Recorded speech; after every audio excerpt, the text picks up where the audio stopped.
નમસ્તે વિદ્યાર્થી મિત્રો.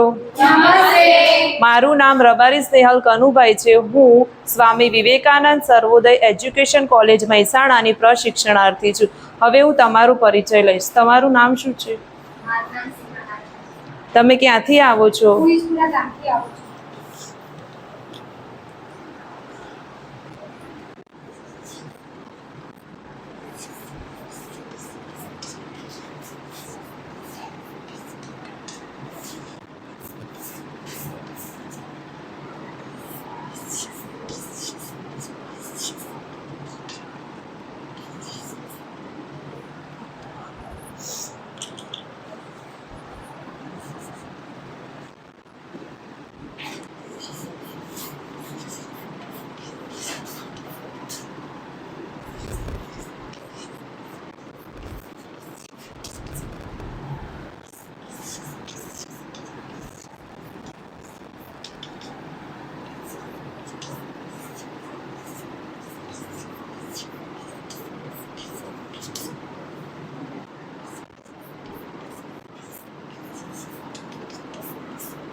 વિદ્યાર્થી મિત્રો, ધોરણ 11ના નામાના મૂળ તત્વોના વિષયમાં આપ સૌનું હાર્દિક સ્વાગત છે.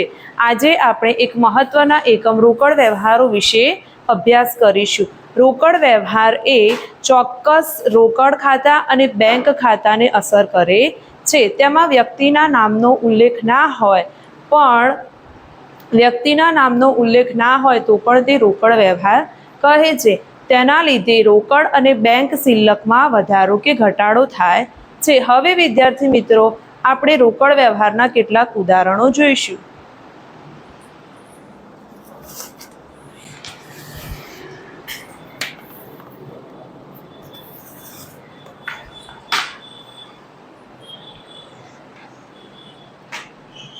₹500નો માલ રોકડેથી વેચ્યો તો આ વ્યવહાર રોકડ વ્યવહાર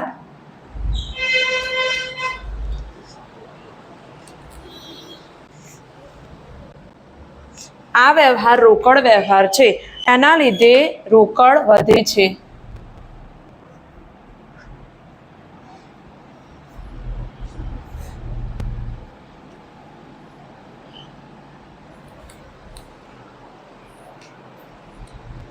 ₹800નો માલ ખરીદ્યો. આ વ્યવહાર કેવા પ્રકારનો છે? ખૂબ સરસ.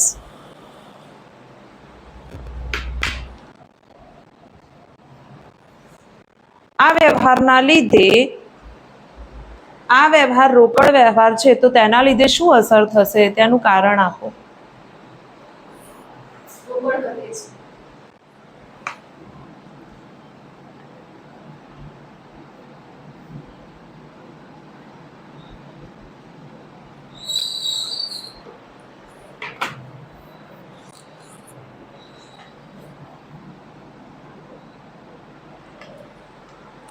$5000 પગારના ચૂકવ્યા.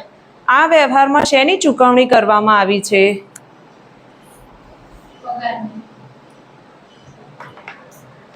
આ વ્યવહાર કેવો વ્યવહાર છે?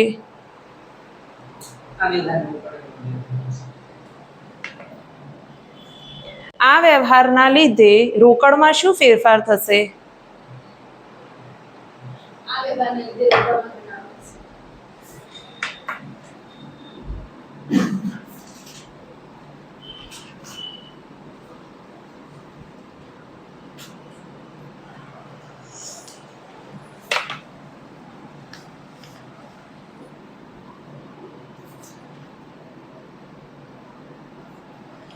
તો વિદ્યાર્થી મિત્રો, ઉદાહરણ 1, 2 અને 3 એ રોકડ વ્યવહાર છે. તેમાં રોકડ ખાતાને ચોક્કસ અસર થાય છે. તો વિદ્યાર્થી મિત્રો, તમે આના ઉપરથી રોકડ વ્યવહારનો અર્થ સમજાવો.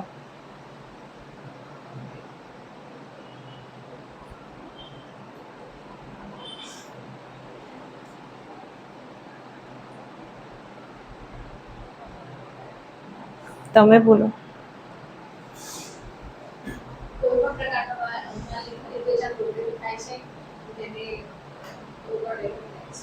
ખૂબ સરસ.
કોઈ પણ માલ કે સેવા આપતા તરત જ રોકડની ચૂકવણી કરવામાં આવે તો તેને રોકડ વ્યવહાર કહે છે.